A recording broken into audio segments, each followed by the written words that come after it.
Praise the Lord. सबको जय मसीह की। सब लोग आज सबको देखकर मुझे भी खुश हैं। आज आप सब लोग उपस्थिति में आने के लिए परमेश्वर ने अवसर दिया। परमेश्वर की स्तुति हो। एक बार एक बहुत बड़ा एक संगीत चल रहा था। उस वक्त एक बुजुर्ग आदमी ने एक गीत गाया, भजन संगीत 23 का, यहोवा मेरा चरवाहा है। सारे लोग ताली बजाकर आराधना कर कर, और सबको बहुत अच्छा लगा। कई लोग बोला हम कई बार भजन संगीत 23 पढ़े हैं, लेकिन इतना गहरी बात हमको समझ नहीं पाए। उससे पूछा है, आप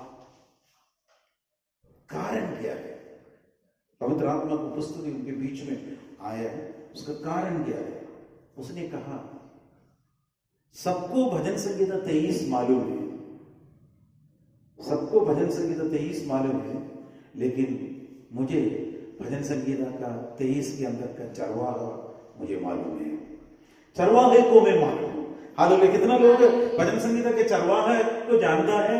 हालेलुया। हम लोग देखा है, उसका 1 से लेकर 4 वचन तक लीडिंग करने वाला एक चरवाहा है। हमें अगुवाई कर रहे हैं, अलग अलग जगह पर अगुवाई करते हैं, हर परिस्थिति में हमें अगुवाई करते हैं इनका। 5वां वचन में हम देखा है, परमेश्वर एक प्रोवाइडर है, परमेश्वर सब कुछ दे रहा है। 6वां वचन में सारे भेड़ मिलकर कह रहे थे, एक विश्वास का अंगीकार कर क्या कह रहे थे? निश्चय भलाई और करुणा मेरे साथ साथ निरंतर रहेंगे।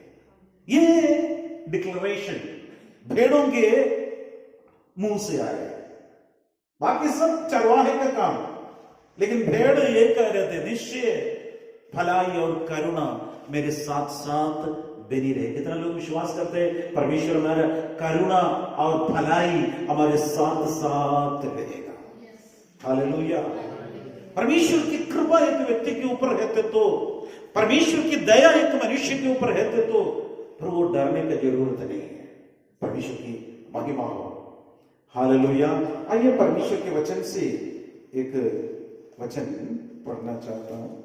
अब मत्ती सुसमाचार उसकी 5 अध्याय है, उसका 48वां वचन, मैथ्यू चैप्टर 5 वर्स 48। इसलिए चाहिए कि तुम सिद्ध बनो जैसा तुम्हारा स्वर्गीय पिता सिद्ध है। प्रार्थना करें। सर्वशक्तिमान दयालु पिता परमेश्वर, आपकी उपस्थिति में हम एक और बार आ रहे हैं। तेरे बच्चों को प्रभु आपके हाथ में समर्पित कर देता है।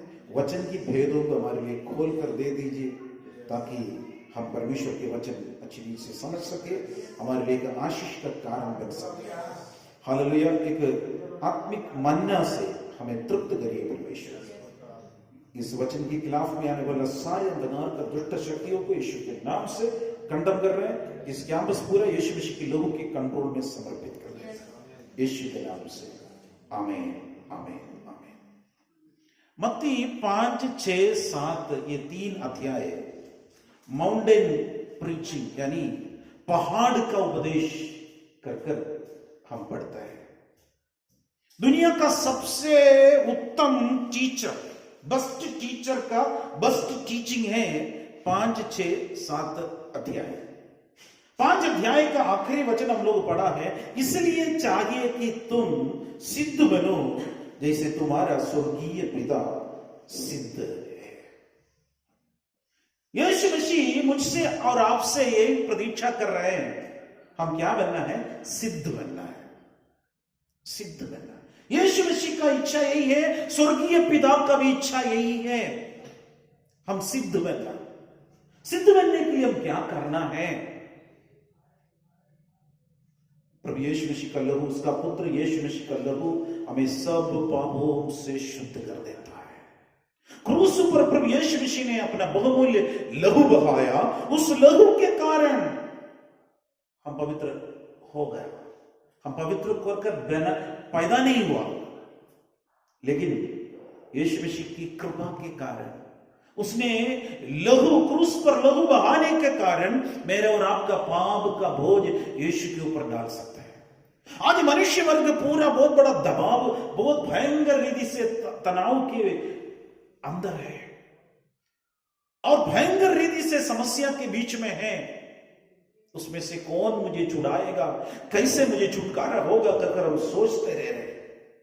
लेकिन एक खुशखबरी है, मेरा और आपका, सारे समस्त पृथ्वी का लोगों का पापों को, श्रापों को यीशु मसीह अपने ऊपर उठा लिया। और यीशु ने कहा है, सब परिश्रम करने वालों और बोझ से दबे हुए लोगों, मेरे पास आओ, मैं तुम्हें विश्राम दूंगा। आज आपका बोझ कितना भी बड़ा क्यों ना हो, आपका समस्या हो सकती है आपके आंख के सामने बड़ा होगा, आपका बीमारी हो सकती है आपके आंखों के सामने बड़ा होगा, डॉक्टर के सामने बड़ा होगा, लेकिन प्रभु का वचन कहता है उसकी खोड़े खाने से हम लोग चंगे हो गए। हालेलुया। विश्वास करना, हम लोग देखा ना, निश्चय भलाई और करुणा मेरे साथ साथ बनी रहेंगे कर वो भेड़ का काम है। बाकी सब कुछ काम चरवा करते हैं, लेकिन भेड़ भी ये कहना चाहिए मेरे अंदर भलाई होगा। हालेलुया। कितना लोग विश्वास करता है? Hallelujah, hallelujah. हम नेगेटिवनेस, हमारा नकारात्मक शब्द हमारा जीव से कभी नहीं आना। हमें परमेश्वर की वचन हमें पवित्र करते हैं। यूहन्ना सुसमाचार 15 अध्याय और उसका 3 वचन, जॉन्स गॉस्पेल चैप्टर 3 15 वर्स 3।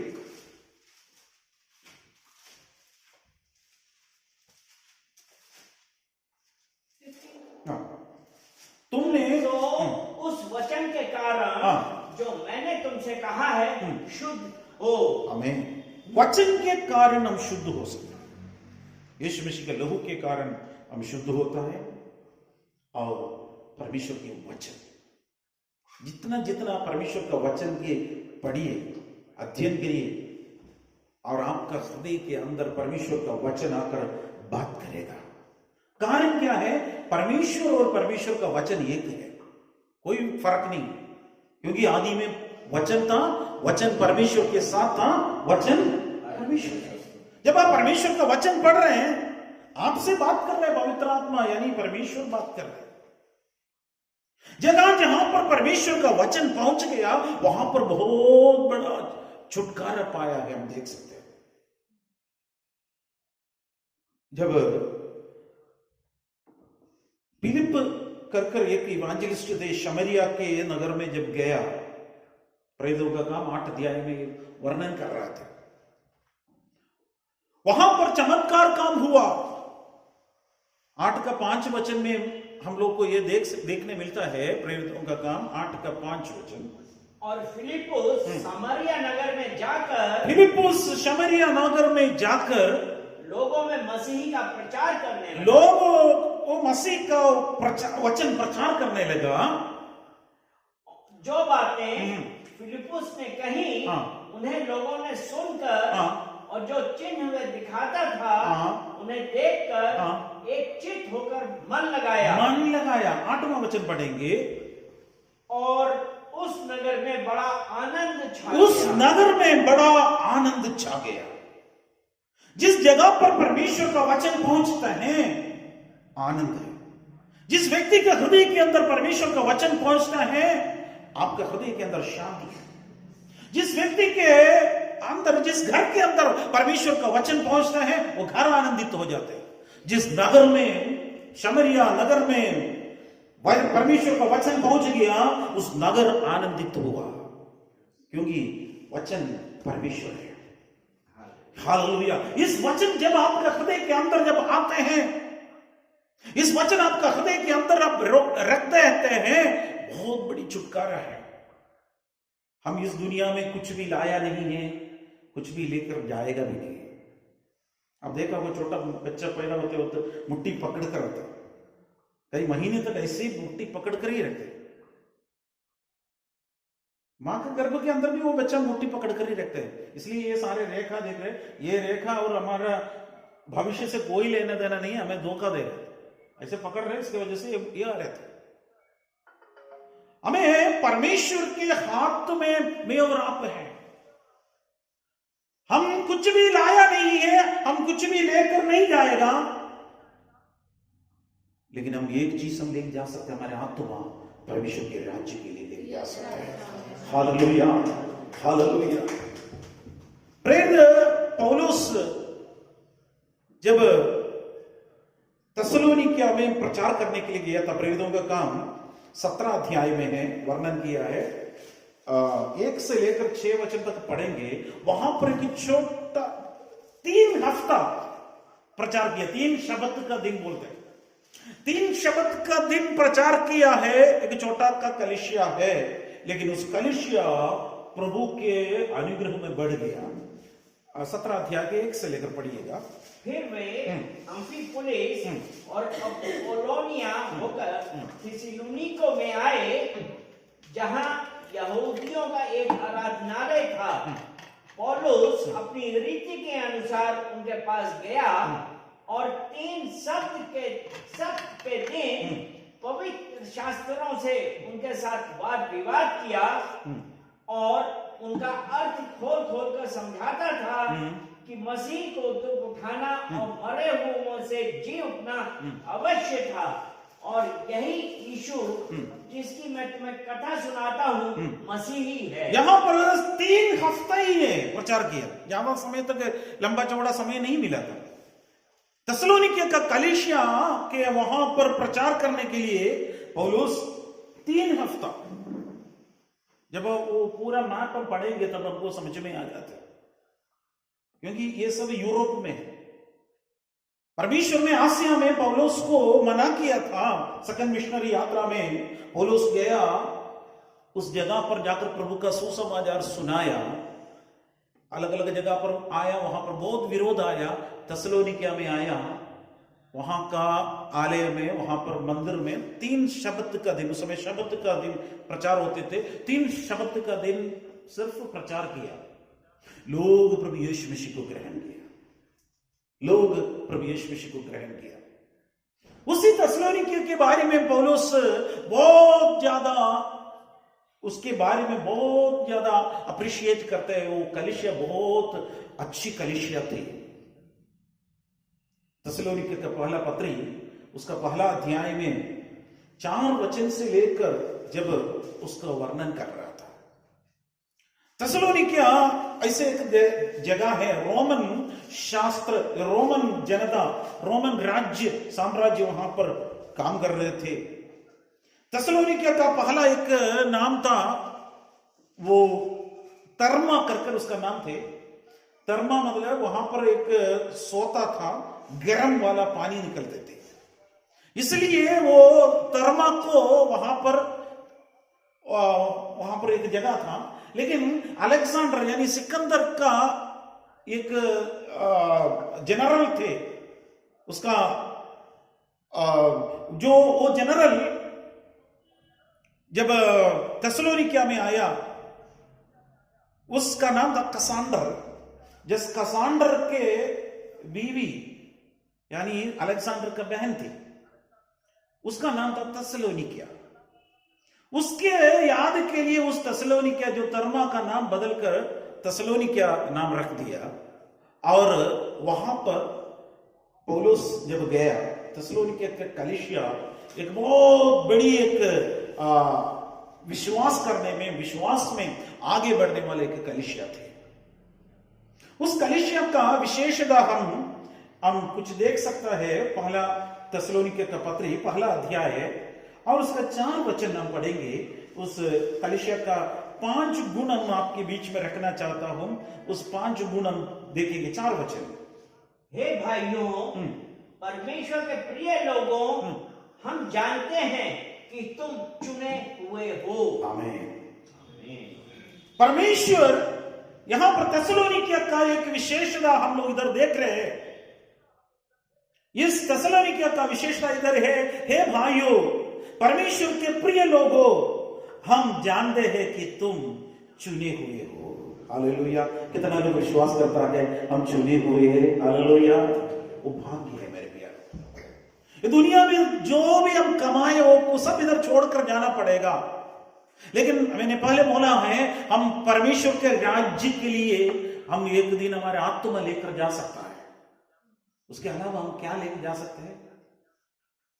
खाली आया, खाली जाना पड़ेगा। परमेश्वर का वचन इधर कह रहे थे, हे प्रियो, परमेश्वर के प्रिय लोगों, हे भाइयों, हम जानते हैं कि तुम चुने हुए हो।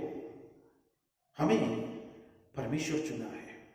हम परमेश्वर को चुनने से पहले परमेश्वर हमको चुन लिया है। हालेलुया। इसलिए उसने स्वर्ग सिंहासन छोड़कर इस पृथ्वी पर आया, मेरे लिए, आपके लिए अपना जीवन दे दिया। प्रभु का वचन कहते हैं, पाप का मजदूरी तो मृत्यु है, यानी पाप करने वाला आत्मा एक दिन मरना है। समस्त मनुष्य वर्ग के ऊपर पाप का भयंकर दंड हमारे ऊपर आ गया था, तलवार हमारे ऊपर लगाए गए थे। इसलिए पिता परमेश्वर अपने प्रिय पुत्र यीशु मसीह को इस भूमि पर भेजा। कोई भी पिता अपने पुत्र को मरने नहीं भेजते, लेकिन पिता मेरे लिए, आपके लिए, हालेलुया, अपना पुत्र को, प्रिय पुत्र को भी इस संसार में भेजा है। मेरा दंड, आपका दंड, सारे संसार का दंड यीशु अपने ऊपर उठा लिया। बस मैं और आप एक काम करना चाहिए, प्रभु यीशु, आपका लहू से मुझे धो लीजिए, मुझे शुद्ध करिए, बस यही होना है। रोमियो का पत्री 8 अध्याय और उसका 29 और 30 वचन में, Romans chapter 8 verse 29 and 30।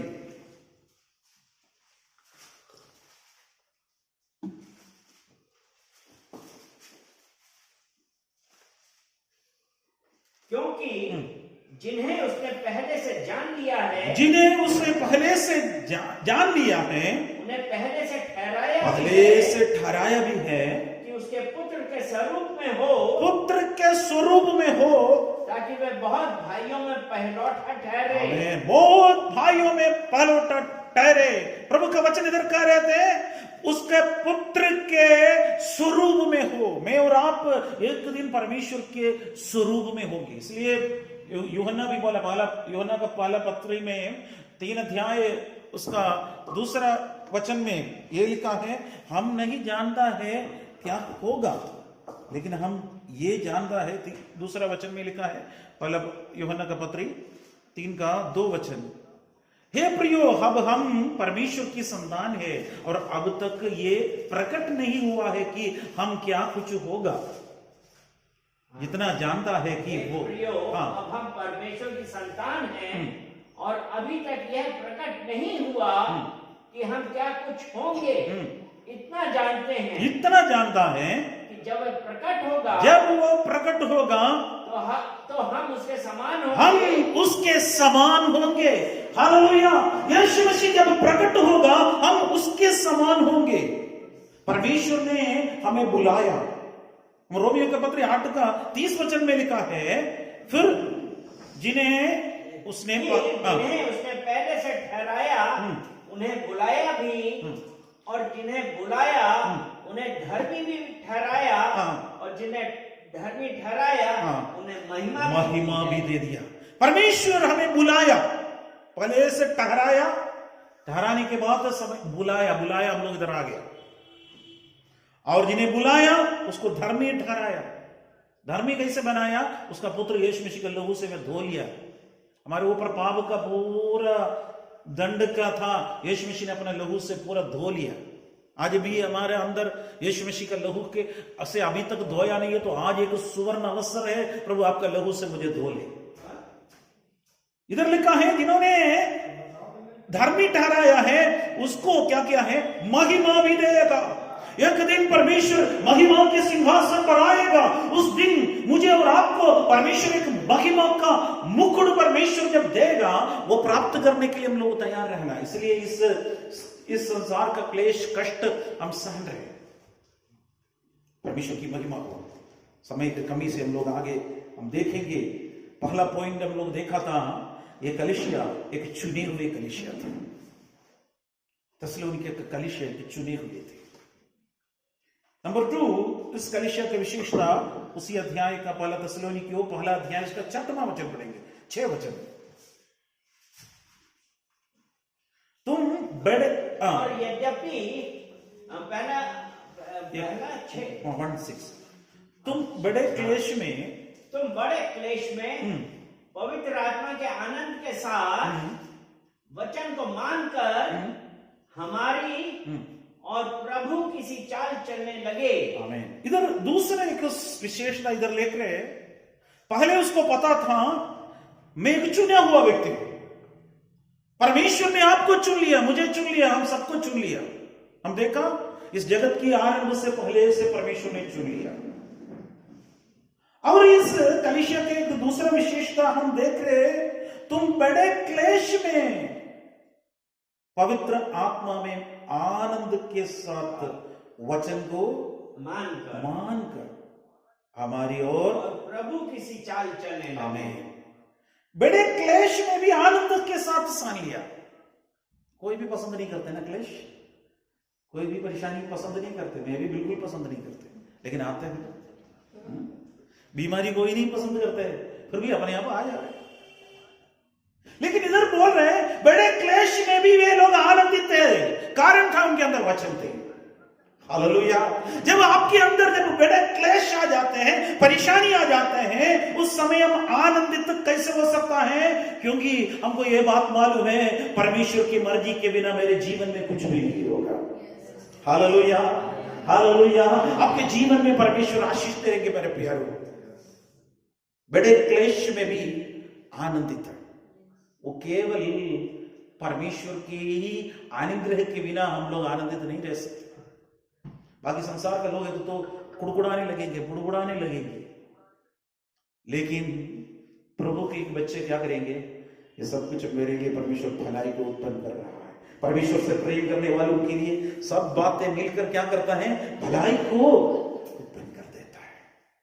Romeo का पत्र 12 अध्याय और उसका 11 और 12 वचन पढ़ेंगे। Romans chapter 12 verse 11 and 12। प्रयत्न करने में आलसी ना हो, प्रयत्न करने में आलसी ना हो, आत्मिक उन्माद में भरे रहो, आत्मिक उन्माद में भरे रहो, प्रभु की सेवा करते रहो, प्रभु की सेवा करते रहो, आशा में आनंदित रहो, आशा में आनंदित रहो, क्लेश में स्थिर रहो, प्रार्थना में नित्य लगे रहो। यहां पर प्रभु का वचन कह रहे हैं आशा में आनंदित रहो। हम लोगों का आनंद का कारण क्या है मालूम है? हमें की आशा है, जीवित आशा है। हालेलुया। इस भूमि का सब चीजें मिट जाएगा, हम कुछ भी लेकर नहीं जाएंगे। लोग कुछ भी लेकर आया भी नहीं है, बीच में हमें कुछ मिल गया ना, उससे हम बहुत ज्यादा घमंड करते हैं। आते वक्त खाली आया, जाते वक्त खाली जाएगा, लेकिन बीच में कुछ कुछ मिल गया, उसमें बहुत ज्यादा घमंड होते हैं। लेकिन हम एक चीज के लिए घमंड कर सकते हैं, प्रभु यीशु मसीह का क्रूस पर। हालेलुया। यहां पर बोला, पौलुस भी बोला है, मैं इस कष्ट में भी मैं आनंदित हूं, क्योंकि मेरे इस परेशानी में मैं आनंदित हूं, क्योंकि यीशु मसीह का अनुग्रह है। प्रभु का तो 3 बार प्रार्थना किया था, बोला मेरे अनुग्रह तेरे लिए बहुत है। इसलिए पौलुस बोला मैं कष्ट में भी आनंदित होने का कारण है। इधर प्रभु का वचन कह रहे थे आशा में आनंदित रहो। हमारा आशा क्या है? हमारे यीशु मसीह एक दिन आएगा, हमें ले जाएगा। उस दिन हमारा सारे आंख से आंसू मिट जाएगा। हमारा इस दुनिया में हमारा दुख देखने वाला हो सकता है कोई नहीं होगा। आप अकेले रोने वाले एक व्यक्ति हो सकता है, आपके आंसू हो सकते, दूसरे कोई नहीं देख सकते। हाउ आर यू पूछे तो तुरंत फाइन बोलते, असली में फाइन है पूछे तो तब पता चलता है। लेकिन प्रभु का वचन कहता है आशा में आनंदित रहो। हमारा आशा ऐसे एक लंगर है, स्थिर होता है। वो आशा प्रभु यीशु मसीह का आगमन के लिए रखा हुआ एक आशा का लंगर है। कितना भी बड़ा आंधी आए, तूफान आए, शांत था वो जहाज, पानी वाला जहाज समुद्र छोड़ ले, बंदरगाह छोड़ने के समय पर बिल्कुल शांत था, लहर बिल्कुल शांत थी। अचानक बीच में, समुद्र के बीचों बीच में आ गया, भवंडर आना शुरू किया, इधर से उधर से, इधर से उधर से। क्या करेंगे समझ में आया। उस समय एक अच्छा कप्तान क्या करेगा? इंजन बंद करेगा, मेरा मेहनत से कुछ नहीं चलेगा। उसने लंगर डालना शुरू करेगा, जब लंगर समुद्र की गहराई पर जाएगा, आंधी आएगा, मैं वो डुबाने की कोशिश करेगा, लेकिन नीचे से खींच रहा है। वो है आशा का लंगर बढ़ रहा है।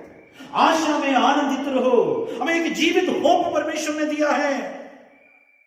आशा में आनंदित रहो, क्लेश में स्थिर रहो। क्लेश में स्थिर रहो। क्लेश आ जाता है, उसमें स्थिर रहो। इधर लिखा है प्रार्थना में नित्य लगे रहो। सारे प्रॉब्लम का एक सॉल्यूशन इधर है, प्रार्थना है। हालेलुया। प्रार्थना, प्रार्थना और प्रार्थना। अब अपना समय परमेश्वर की उपस्थिति में रखिए। हम लोग कितना समस्या को सामना कर रहे हैं, लेकिन हम दूसरे के सामने बोल नहीं सकते, इसलिए मुस्कुराते हुए रहे, लेकिन हमारा दुख तकलीफ हमको पता है। लेकिन हमको एक बात मालूम है, हम यीशु के चरणों में डाल देता है, परमेश्वर हमारा हर जरूरतें पूरा कर देता है। हालेलुया। हमारा परमेश्वर जीवित है, परमेश्वर जीवित है। मेरे प्यारो, हम प्रभु के अनुग्रह में, परमेश्वर की कृपा में आ जाए। उस कलीसिया का तीसरा एक स्वभाव हम देख सकता है, उसका 7वां वचन, पहला थिस्सलुनीकियों पहला अध्याय उसका 7वां वचन, उस कलीसिया का तीसरा गुण हम देख सकते हैं। यदि सेवा करने का दान मिला हो, नहीं, फर्स्ट थिस्सलुनीकियों 1:7, यहां तक कि मकिदुनिया और अखया के सब विश्वासियों के लिए तुम आदर्श बने। आमीन। तीसरा स्वभाव इस थिस्सलुनीकियों का कलीसिया का हम लोग देख रहे हैं, वो यह है, जहां तक मकदोनिया और अखाई के सब विश्वासियों के लिए तुम आदर्श बने।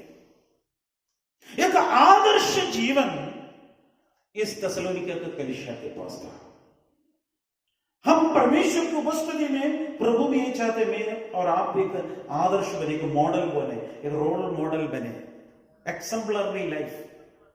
हम साथ परमेश्वर एक आदर्श का बात बोलने के लिए आदर्श बने। थिस्सलुनीकियों का कलीसिया एक आदर्श कलीसिया थे, आदर्श कलीसिया। दूसरा कुरिन्थियों का पत्री में वो उस कलीसिया के बारे में लिखा है। दूसरा कुरिन्थियों 8 अध्याय है, उसको 1 से लेकर पढ़ेंगे। 2 Corinthians chapter 8 1 से लेकर। अब हे भाइयों, हम तुम्हें परमेश्वर के उस अनुग्रह का समाचार देते हैं जो मकिदुनिया की कलीसियाओं पर हुआ है। कि क्लेश की बड़ी परीक्षा में उनके बड़े आनंद और भारी कंगालपन में उनकी उदारता बहुत बढ़ गई। उनके विषय में मेरी यह गवाही है कि उन्होंने अपनी सामर्थ्य भर, वरन सामर्थ्य से भी बाहर मन से दिया 4 वचन। और इस दान में और पवित्र लोगों की सेवा में भागी होने के अनुग्रह के विषय में हमसे बार बार बहुत विनती की। आमीन। यहाँ पर जो ये कलीसिया क्या किया है, वो जब यरूशलेम के चर्च के कुछ प्रेरित लोग थे, उनके पास बहुत बड़ा कंगालपन का अनुभव था, लेकिन पौलुस कहने से पहले ये लोग मकदोनिया और ये अखाया और ये कलीसिया, जब थिस्सलुनीकियों का जो ये कलीसिया क्या किया है, क्लेश की बड़ी परीक्षा में भी बड़े आनंद और भारी कंगालपन में उदारता से बढ़कर दे दिए। उनके वो एक अप्रिशिएट कर रहे हैं। हम परमेश्वर के कार्य के लिए जब दे रहे हैं, वो एक बहुत बड़ी ब्लेसिंग होता है। आप परमेश्वर की अनुग्रह, परमेश्वर की कृपा, परमेश्वर की दया उस कलीसिया में है। इसलिए प्रभु का वचन कहता है, तुम सबके लिए एक आदर्श बन गया, एक मॉडल बन गया, एक आदर्श बन गया। इस आदर्श कलीसिया यहां पर जब इस थिस्सलुनीकियों का कलीसिया को हम लोग देख सकते हैं, हमारे जीवन में भी हम जांचें हमारे जीवन कैसे है। 4 पॉइंट हम लोग इधर देख सकते हैं 8 और 9 वचन में उसी का थिस्सलुनीके का पहला पत्री। मैं आज्ञा की रीति पर तो नहीं परंतु दूसरे के उत्साह से तुम्हारे प्रेम की सच्चाई थिस्सलुनीके का कलीसिया का पहला से first Thessalonians chapter 1 verse 8 and 9 verse इधर लिखा है। क्योंकि पहला थिस्सलुनीके क्योंकि तुम्हारे यहां से ना केवल मकदूनिया और अखाया में प्रभु का वचन सुनाया गया पर तुम्हारे विषय की जो परमेश्वर पर है हर जगह ऐसी चर्चा फैल गई है कि हमें कहने की आवश्यकता ही नहीं क्योंकि वे आप ही हमारे विषय में बताते हैं कि तुम्हारे पास हमारा आना कैसा हुआ और तुम कैसे मूर्तों से परमेश्वर की ओर फिरे ताकि जीवते और सच्चे परमेश्वर की सेवा करो। परमेश्वर की सेवा, वे लोगों का एक चौथा एक गुण हम देख सकता है, जगह जगह पर जाकर परमेश्वर के वचन लोगों को बताया। एक उत्साहित कलीसिया थी, उसके अंदर एक उत्साह था कैसे भी प्रभु परमेश्वर का वचन सुनाना है। हम जो सुन लिया, हम दो ग्रहण किया, लेकिन ये काफी नहीं है। ये लोग बड़े क्लेश में भी, क्योंकि तुम्हारे यहां तक केवल मकदूनिया और अखाया में प्रभु का वचन सुनाया गया, पर तुम्हारे विषय में कि जो परमेश्वर पर है हर जगह ऐसे ही चर्चा फैल गई है कि हमें कहने का भी आवश्यकता नहीं है। पौलुस इधर अप्रिशिएट कर बोल रहे थे, तुम्हारे बारे में कहने का भी आवश्यकता नहीं है। इसी प्रकार का काम सेवकाई का काम किया है। सबसे पहले एक चुने हुए लोग थे। हम ये जानना है परमेश्वर मुझे चुना है। कोई संस्था आपको चुना नहीं है, कोई पास्टर आपको नहीं चुना है, परमेश्वर चुना है। कितने लोग विश्वास करते हैं परमेश्वर ने चुना है। परमेश्वर चुनने के समय पर जरूर कष्ट आएगा। आजकल यूपी में सेवा करना हम सबको मालूम है, लेकिन प्रभु का वचन कहते हैं कष्ट में भी एक आनंदित थे, परेशानियों के बीच में भी वो आनंदित थे, और उस आनंदित होकर बहुत लोगों के लिए एक नमूना बन गया, आदर्श बन गया। उनके जीवन एक आदर्श जीवन थे। आदर्श बनकर प्रार्थना का और दान का, और चौथा हम लोग देखा एक उत्साहित कलीसिया थे। उत्साहित होकर तुम्हारे विषय में कहने का भी जरूरत नहीं है, पूरा जगह पर तुम्हारा नाम फैल गया है कर बोल रहे थे। यानी ऐसे एक अनुभव हमारे जीवन में अवश्य है। थिस्सलुनीकियों को हुआ, उस अनुग्रह हमारे लिए आवश्यक है। लास्ट में इस कलीसिया की एक विशेषता 10 वचन लिखा है, और उसके पुत्र के स्वर्ग पर से आने की बाट जोहते रहो, जिसे उसने मरे हुओं में से जिलाया, अर्थात यीशु की, जो हमें आने वाले प्रकोप से बचाता है। इधर बोला है अपने उसके पुत्र के स्वर्ग पर से आने का बाट जोहते रहो। पुत्र के आगमन के लिए, यानी यीशु मसीह के आगमन के लिए बाट जोहते रहो, जिससे उसने मरे हुओं में से जिलाया, अर्थात यीशु की, जो हमें आने वाले प्रकोप से बचाता है। आने वाले प्रकोप से बचाओ। आने वाला एक प्रकोप है, भयंकर रीति से एक प्रकोप आने वाला है। उस प्रकोप से बचना अवश्य है। साथ में यीशु मसीह का राज्य में जाने के लिए तैयार भी रहना जरूरी है। जो व्यक्ति परमेश्वर के आगमन के लिए तैयार नहीं है, वो जरूर उस आने वाला प्रकोप से बच नहीं सकता है। इसलिए हम लोग इतना मेहनत कर हम लोग इधर परमेश्वर का वचन कहने का मतलब यही है, हमारे प्रभु यीशु मसीह शीघ्र आने वाला है।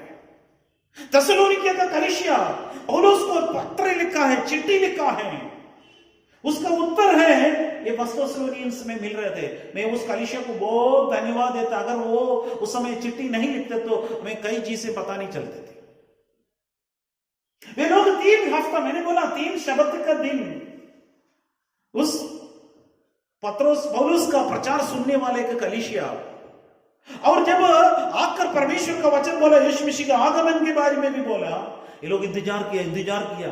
अचानक क्या हो गया, उनके कुछ प्रियजन में का मृत्यु हो गया। उस वक्त पौलुस को ये चिट्ठी लिखा है, उनका क्या हाल होगा। तब उसने कहा है 4 अध्याय में 16 और 17 वचन में हम लोग देखा है, प्रभु स्वयं ललकार और प्रधान स्वर्गदूत की आवाज के साथ उतरेगा, जब वो मसीह में मरे पहले जी उठेगा, फिर हम जो जीवित है परमेश्वर से मिलने के लिए बादलों पर उठा लिया जाएगा। हालेलुया। इसका मतलब यही परमेश्वर की आगमन के लिए, बाकी सब कुछ इधर छोड़कर जाना पड़ेगा। हम कुछ लाया नहीं है, हम कुछ लेकर भी नहीं जा सकता है। क्या आप परमेश्वर के अनुग्रह में बढ़ना चाहते हैं? हालेलुया। इस कलीसिया एक मॉडल कलीसिया है। 5 स्वभाव इस कलीसिया के अंदर हम लोग देखा है। 5 स्वभाव इस इतना वचन के अंदर मिला है। क्या आपको कितना लोगों को मालूम है परमेश्वर ने मुझे चुन लिया है? परमेश्वर कब से चुना मालूम है? मां के गर्भ में पैदा होने से पहले से परमेश्वर ने चुन लिया। इस अखिलांड का सृष्टि करने से पहले से परमेश्वर ने मुझे और आपको चुन लिया है, बुलाया। उस बुलाहट सुनकर आप लोग आ गया। कष्ट जरूर हमारे जीवन में आ सकता है। कष्ट में भी आनंदित हो सकता है, क्लेश में भी आनंदित हो सकता है। हालेलुया। हर मनुष्य के लिए आदर्श बनने वाला बनना है, एक उत्साहित कलीसिया बनना है, और यीशु मसीह के आगमन के लिए तैयार करें। यीशु मसीह के आगमन के लिए तैयार करें। बाकी सब कुछ इधर छोड़कर जाना पड़ेगा, सब कुछ इधर छोड़कर जाना पड़ेगा। एक बार सारे पृथ्वी को अपना मुट्ठी में किया है अलेक्जेंडर द ग्रेट, रोमन साम्राज्य का स्थापना किया सिकंदर। एक बार सिकंदर ने एक समुद्र को देखकर कहा, ये समुद्र अगर तुम भी एक देश है तो तुम्हें भी मेरा मुट्ठी में कर देते। बहुत दुख होता है उसको, और कोई देश है नहीं है अपनी मुट्ठी में करने के लिए। ऐसे बोलकर सिकंदर ने सारे देश को अपनाया। 33.5 साल की उम्र में, जवानी में उसका डेथ हो गया। लिवर सिरोसिस बीमारी आया, दारू पीने, सारे दुनिया को मुट्ठी में किया लेकिन अपने आप को कंट्रोल नहीं कर पाया। दारू पीते पीते पीते पीते उनका लिवर खराब हो गया, लिवर सिरोसिस हो गया।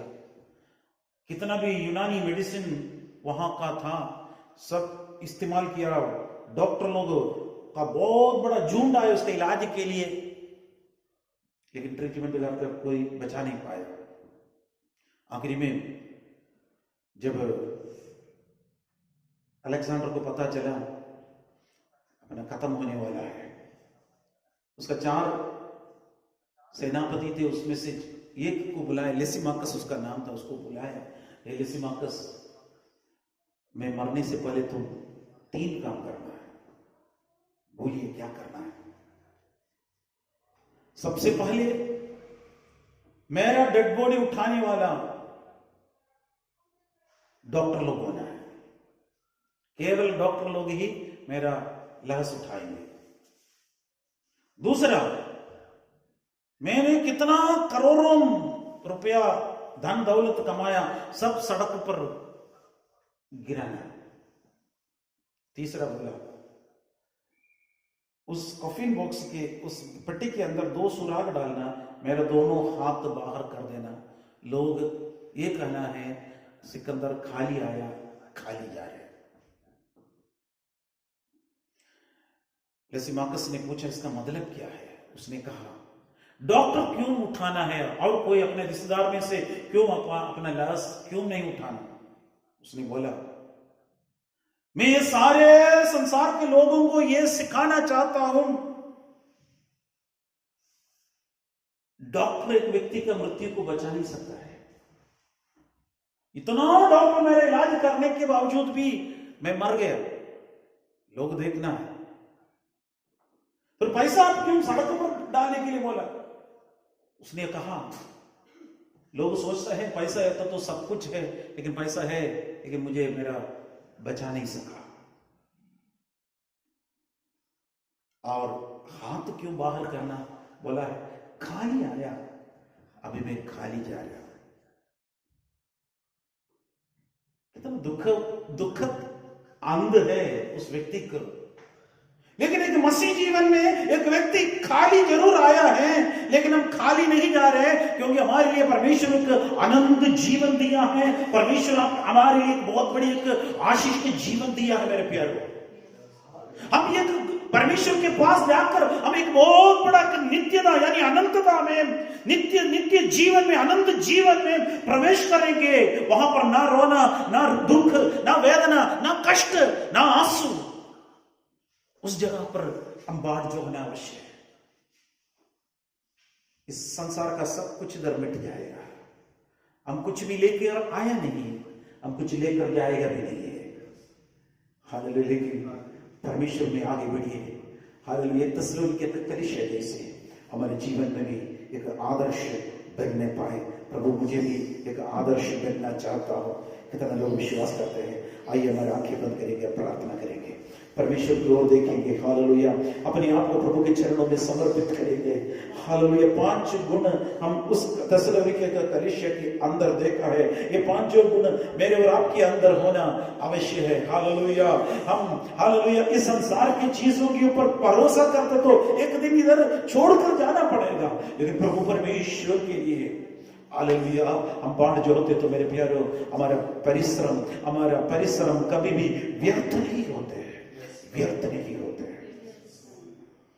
सर्वशक्तिमान सर्वदयालु पिता परमेश्वर, हम आपको धन्यवाद देता हूँ। इस कलीसिया को प्रभु आपके हाथ में सौंप देता हूँ। यहाँ पर आए हुआ हर एक भाई बहनों को प्रभु यीशु मसीह आपके हाथ में समर्पित कर देता है। ये छोटा सा उदाहरण है। आने वाले दिनों में प्रभु जी लोग झुंड कर आकर उद्धार पाने के लिए परमेश्वर सहायता करिए। ना तो बल से ना शक्ति से, पर मेरी आत्मा के द्वारा होगा कर परमेश्वर आपके वचन में है राजा। स्वर्गीय अनुग्रह और स्वर्गीय कृपा से भरकर अपरंपार आशीर्वाद बच्चों के ऊपर रख दीजिए राजा। हालेलुया। कृपा मदद करिए परमेश्वर। आज हम लोग तस्सलुनीके के कलीसिया के विषय में हम लोग अध्ययन किया है। आज हमारे भी जीवन के अंदर परमेश्वर हालेलुया अनुग्रह दीजिए। हम सिद्ध बनने के लिए प्रभु परमेश्वर आप सहायता करिए राजा। आपके लहू से हमें शुद्ध करिए प्रभु जी। आपका वचन हमें शुद्ध कर देता है, इसलिए धन्यवाद ही तो भी मेरे बच्चों को आपके हाथ में समर्पित कर देता हूं। सारी आदर महिमा प्रशंसा आपको दे देते, यीशु के नाम से मांगते हैं, सुनो और कबूल करें। आमीन। हे मेरे मन यहोवा को धन्य कर, जो कुछ मुझ में है उसका पवित्र नाम को धन्य कर। हे मेरे मन यहोवा को धन्य कर, उसका किसी भी प्रकार को ना भूलना। प्रभु यीशु मसीह का अनुग्रह, पिता का प्रेम और पवित्र आत्मा का मीठा संगति हमेशा हमारे साथ प्रभु यीशु मसीह के दोबारा आने तक इस कलीसिया के साथ, हर एक लोगों के साथ हमेशा बनी रहे। आमीन, आमीन, आमीन।